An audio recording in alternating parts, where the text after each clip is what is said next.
Mesdames et messieurs, c'est un plaisir de vous retrouver sur la télé panafricaine. Nous vous apportons les nouvelles à la une. C'est samedi 3 mai 2025.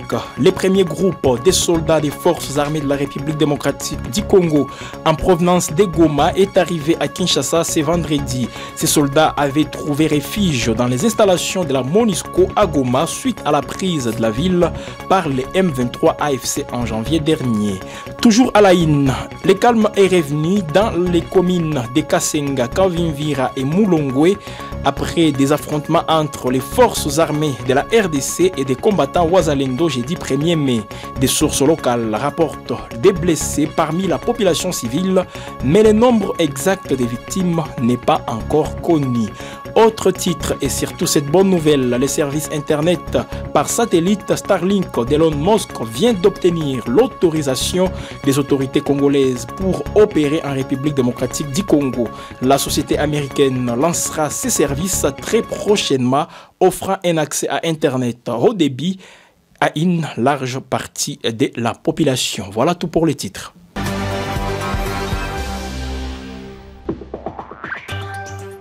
C'est ici où vous êtes toujours mieux informés. Les premiers groupes des soldats des forces armées de la République démocratique du Congo en provenance de Goma est arrivé à Kinshasa hier vendredi. Ces soldats avaient trouvé refuge dans les installations de la MONUSCO à Goma suite à la prise de la ville par les M23 AFC en janvier dernier. La première ministre Judith Suminwa Tuluka a accueilli personnellement les soldats à l'aéroport international d'Njili.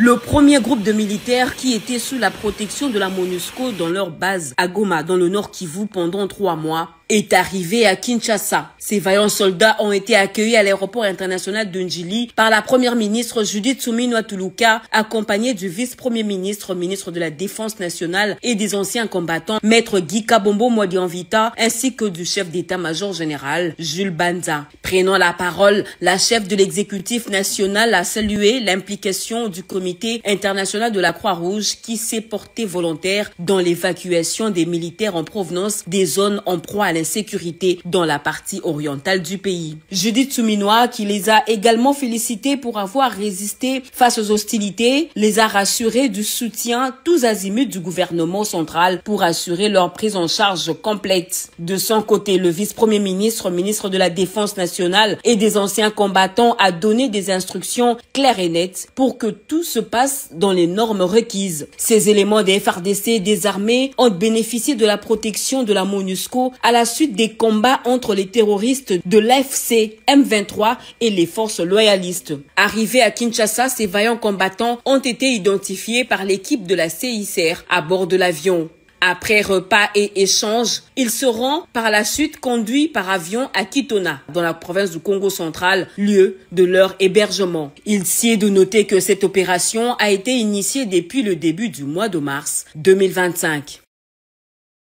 Le président de la République démocratique du Congo, Félix Tshisekedi, se rendra à Libreville ce samedi pour assister à la cérémonie d'investiture de son homologue gabonais, Brice Clotaire Oligui-Nguema. Le général Oligui-Nguema a été élu président avec 94,85% des suffrages lors du scrutin du 12 avril, selon les résultats définitifs proclamés par la Cour constitutionnelle au Gabon. Reportage. Le président de la République démocratique du Congo, Félix Tshisekedi, est entendu ce samedi à Libreville pour assister à l'investiture de son homologue gabonais, Brice Clotaire Oligui-Nguema. Le général Oligui-Nguema, élu avec 94,85% des suffrages lors du scrutin du 12 avril, selon les résultats définitifs de la Cour constitutionnelle, prêtera serment comme président de la République gabonaise. Cette visite marque une nouvelle étape dans le renforcement des liens entre Kinshasa et Libreville. Le général Oligui-Nguema, alors président de la transition, s'était déjà rendu à Kinshasa en octobre 2023, dans le cadre d'une tournée diplomatique régionale au sein de la CEAC. Deux membres de l'équipe d'avance du président congolais sont déjà présents dans la capitale gabonaise depuis 3 jours pour préparer cette visite importante. La présence de Félix Tshisekedi à la cérémonie d'investiture témoigne de la reconnaissance internationale du nouveau régime gabonais. Le Gabon est en effervescence pour accueillir son nouveau président. Cette cérémonie d'investiture promet d'être un moment fort pour le pays, marquant un nouveau chapitre dans son histoire. Parlons de ces processus diplomatiques en cours pour résoudre la crise sécuritaire dans l'Est de la RDC. Alors que les États-Unis et le Qatar mènent les discussions entre la République démocratique du Congo et le Rwanda, une question intrigue. Quel est le rôle de la France dans cette médiation? Si la présence des délégués français dans les réunions est récente, leur implication semble bien réelle. La France se montre discrète, mais reste présente à chaque étape du processus. Alors que les discussions entre la République démocratique du Congo et le Rwanda se poursuivent sous l'égide des États-Unis et du Qatar, la présence des délégués français dans la réunion de la médiation soulève des questions. Quel est le rôle exact de la France dans ces processus? Si les pays se montrent discrets, son implication est pourtant tangible à plusieurs niveaux. Emmanuel Macron s'est personnellement investi à 2 reprises dans une médiation directe entre les présidents Félix Tshisekedi et Paul Kagame. Il maintient un dialogue régulier avec les 2 dirigeants ainsi qu'avec le président togolais Faure Gnassingbé, représentant de l'Union africaine. Paris est l'un des co-initiateurs du processus de médiation de Doha. Selon des sources diplomatiques, les projets étaient initialement portés conjointement par la France et le Qatar. La France joue un rôle central au sein du Conseil de sécurité, agissant comme porte-plume de la RDC. C'est dans ce cadre qu'elle a porté en février dernier une résolution adoptée à l'unanimité condamnant l'offensive de l'AFC M23 et la présence militaire rwandaise en République démocratique du Congo. La France siège au sein du comité de suivi international chargé d'accompagner les étapes vers un accord de paix. Ce comité regroupe également les États-Unis d'Amérique, le Qatar et les Togo représentants de l'Union africaine. La France s'engage donc à plusieurs niveaux dans ce processus de paix, même si son rôle est parfois moins visible que celui des États-Unis ou du Qatar. Son implication, tant politique que diplomatique, témoigne de son engagement pour une résolution pacifique du conflit entre la République démocratique du Congo et la République du Rwanda. Comme je l'ai annoncé dans les sommaires, le calme est revenu dans les communes de Kasenga, Kavimvira et Mulongwe après des affrontements entre les forces armées de la RDC et des combattants Wazalendo jeudi 1er mai. Des sources locales rapportent des blessés parmi la population civile, mais le nombre exact des victimes n'est pas encore connu. Le Conseil provincial de sécurité se réunira aujourd'hui à Uvira pour discuter de la situation. Le porte-parole des opérations Sokola des Sud Kivu a confirmé que les divergences ont été résolues et que les FARDC assurent la sécurité de la ville. Il attribue les affrontements à un malentendu entretenu par un petit groupe des Wazalendo. Et puis, comme vous le savez déjà, et ça se dit toujours dans la scène politique en République démocratique du Congo, le président du Sénat, Jean-Michel Sama Lukonde, a annoncé aux sénateurs la réception d'un réquisitoire du procureur général. Ce dernier demande l'autorisation d'instruire les sénateurs à vie Joseph Kabila. Il est dans ses propos recueillis pour vous. Je voudrais informer les honorables sénatrices et les honorables sénateurs que le Sénat a reçu 2 réquisitoires, respectivement du parquet général près la Cour de cassation et de l'auditorat général. Le premier réquisitoire, venu par sa lettre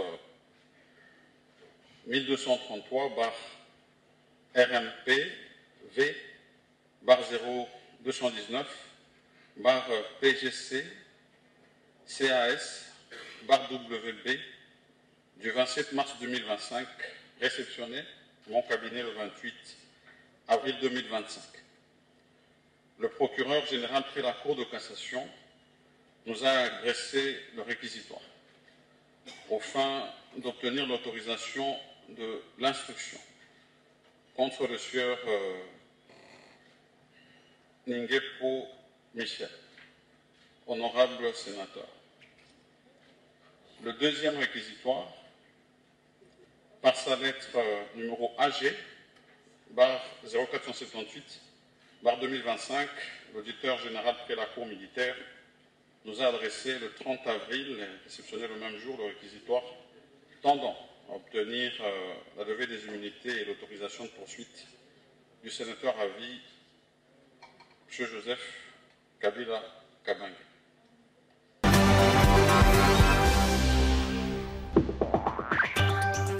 En plus bref, une semaine après la signature d'une déclaration des principes à Washington, les délégations de Kinshasa et Kigali n'ont pas encore transmis les éléments attendus pour l'avant-projet d'accord de paix. Le secrétaire d'État américain Marco Rubio avait fixé ces 2 mai comme date limite pour la transmission de ces éléments. Malgré l'absence de communication officielle, les 2 délégations continuent de travailler sur leur copie. Ces processus diplomatiques menés en partie par Washington restent donc inachevés. Il s'agit d'une étape dans ces processus qui devrait aboutir à la signature des 3 accords distincts.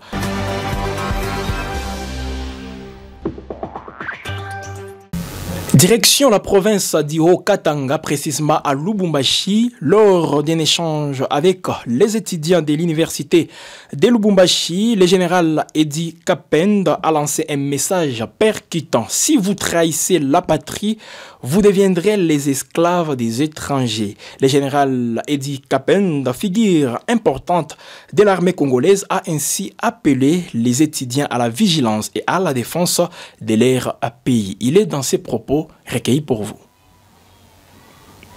Le message que je lance aux étudiants, aux intellectuels, tous de notre pays, d'ici ou d'ailleurs à la diaspora, c'est de comprendre que le patriotisme, c'est une vertu. Nous sommes les enfants de cette patrie qu'on appelle la République démocratique du Congo. Nous avons l'obligation de l'aimer et nous avons par conséquent l'obligation de la défendre. Ça ne sert à rien de trahir. Si vous trahissez la mère patrie, vous serez apatrides, vous serez des esclaves. Alors il faut choisir aujourd'hui, accepter d'être esclaves des étrangers qui vont commander votre pays, qui vont vous détruire, ou faire le choix de rester compatriotes, de rester debout derrière votre armée pour dire non à la trahison, pour dire non à la complicité avec l'ennemi, pour dire non aux infiltrations, pour dire non au sentiment de haine.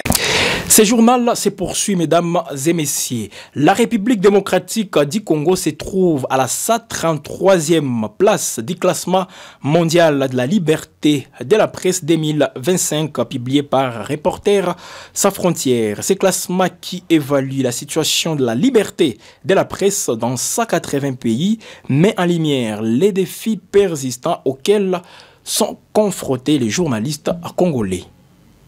À l'occasion de la journée internationale de la presse, Reporters sans frontières a publié son classement mondial de la liberté de la presse 2025. La République démocratique du Congo se classe à la 133e place sur 180 pays, reflétant une situation préoccupante pour la liberté de l'information dans les pays. Selon RCF, la principale menace pesant sur la liberté de la presse cette année est la fragilité économique des médias. Si les agressions physiques contre les journalistes restent visibles, les pressions économiques plus insidieuses constituent un obstacle majeur à l'indépendance et à la qualité de l'information. L'indicateur économique du classement mondial des RCF a atteint un niveau critique inédit en 2025, plaçant la situation de la liberté de la presse à l'échelle mondiale dans une situation difficile. Plusieurs facteurs contribuent à cette fragilisation. Concentration de la propriété des médias, limitant la diversité des voix et la pluralité de l'information.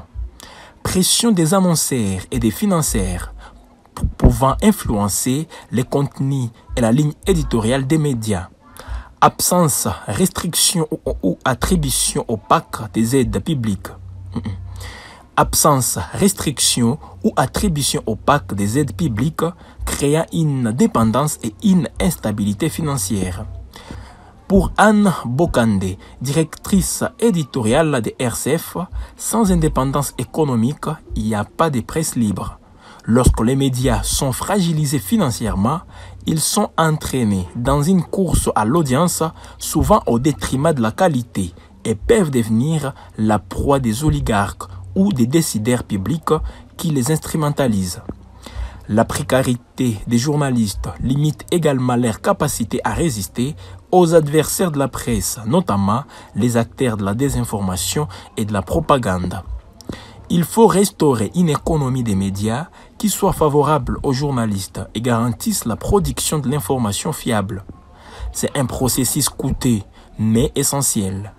Des solutions existent et doivent être déployées à grande échelle car l'indépendance financière est une condition vitale pour garantir une information libre, fiable et au service de l'intérêt général, a conclu Anne Bokande. La RDC, comme de nombreux autres pays, doit faire face à ces défis cruciaux pour garantir la liberté de la presse et la production d'une information de qualité. Terminons ce journal par cette information. Les services Internet par satellite Starlink d'Elon Musk vient d'obtenir l'autorisation des autorités congolaises pour opérer en République démocratique du Congo. La société américaine lancera ses services très prochainement, offrant un accès à Internet haut débit à une large partie de la population. Reportage. La société Starlink DRC SA, filiale congolaise de l'opérateur satellitaire américain SpaceX, vient d'obtenir une licence des réseaux et des services de télécommunications en République démocratique du Congo. L'annonce a été faite par l'autorité de régulation de la poste et des télécommunications du Congo, RPTC, dans un communiqué publié ce week-end. Cette décision marque un revirement de situation après un bras de fer avec les régulateurs congolais. En mars dernier, l'RPTC avait déclaré que Starlink n'avait pas obtenu les autorisations nécessaires pour opérer en RDC.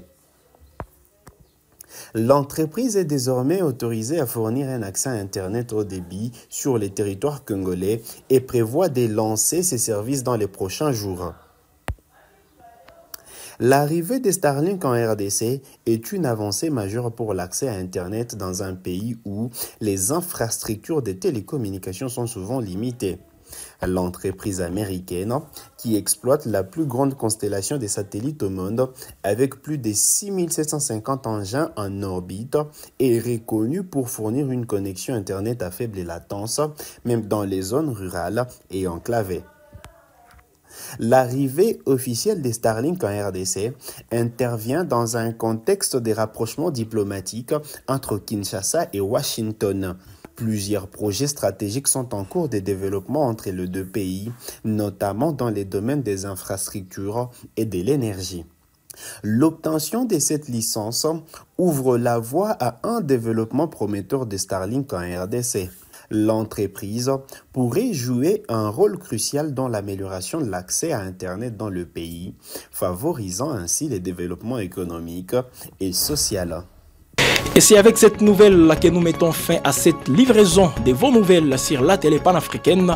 Restez toujours connectés et abonnez-vous si ce n'est pas encore fait en activant la cloche de notification pour être informé à chaque instant sur Yel Africa Media.